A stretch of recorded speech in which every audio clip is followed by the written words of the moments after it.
Welcome back to our channel. Last year தேட்டருக்கு release ஆன ஒரு சூப்பரான ஒரு காமெடி ட்ராமா மூவி தான் சங்கராந்திக்கு ஒஸ்தனாம். வெங்கடேஷோட ஆக்டிங்கில் அந்த படம் ரெடி ஆகி தியேட்டர்ஸில் ரிலீஸ் ஆகி நமக்கு தமிழ் டப்பிங்கோட வேறு ரிலீஸ் பண்ணியிருந்தாங்க. படம் பார்க்க செம்ம ஃபன்னாக இருந்துச்சு. ஸோ அதே மாதிரி இப்போ அனில் ரவிபுரியோட டைரக்ஷனில் நெக்ஸ்ட் ஒரு படம் வரப்போகுது.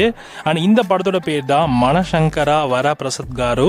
ஸோ இந்த படமும் பார்த்தீங்கன்னா இந்த சங்கராந்தி ஸ்பெஷலாக தியேட்டர்ஸில் ரிலீஸ் பண்ண போகிறாங்க.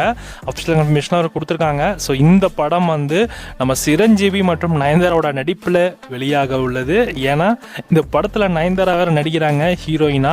அண்ட் அவங்களோட ஆக்டிங் எப்படி இருக்குன்னு தெரியல. ஏன்னா அனில் ரவிபுரினாலே கண்டிப்பாக காமெடி கலந்த இந்த ஹியூமர் சென்ஸ்லாம் பயங்கரமாக ஒர்க் ஆகிருக்கும்.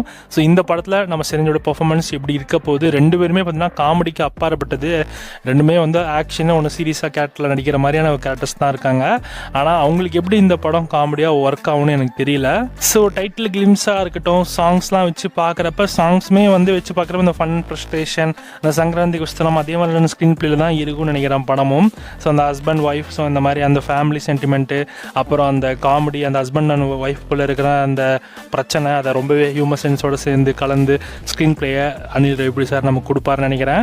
ஸோ இந்த மூவியுமே பார்த்திங்கன்னா இந்த பொங்கலுக்கு ரிலீஸ் ஆக போகுது. தெலுங்கில் அனௌன்ஸ் பண்ணியிருக்காங்க. நமக்கு தமிழ் டப்பிங்கோட போஸ்ட் தியேட்டரிக்கல் ரிலீஸ் உங்களுக்கு கொண்டு வருவாங்க. இதுவுமே ஜி5 தான் நமக்கு வரப்போகுது. சிரஞ்சீவி கூட ஓகே, பட் ஆனால் இந்த படத்தில் ஹீரோயின் நயன்தாரா தான் நடிக்கிறாங்க. ஸோ அவங்களுக்கு அந்த ஹியூமர் சென்ஸ்லாம் அவங்களுக்கு எப்படி வந்து ஷூட் ஆகும் அப்படின்றது தெரியல, பார்க்கலாம். ஸோ அப்கமிங்கில் ஸோ இந்த படத்தோட அஃபிஷியல் டீசர் ட்ரெய்லரும் லான்ச் பண்ணலை. ஸோ இன்னும் 1 or 2 வீக்ஸில் இந்த படத்தோட அஃபிஷியல் ட்ரெய்லர் வித் ஈவெண்ட்டோட லான்ச் பண்ணுற மாதிரி பிளான் பண்ணியிருக்காங்க. பொறுத்து பார்க்கலாம். இந்த படம் நமக்கு போஸ்ட் தியேட்டரோட தமிழ் டப்பிங் உங்களுக்கு காத்துட்ருக்கு. So stay tune.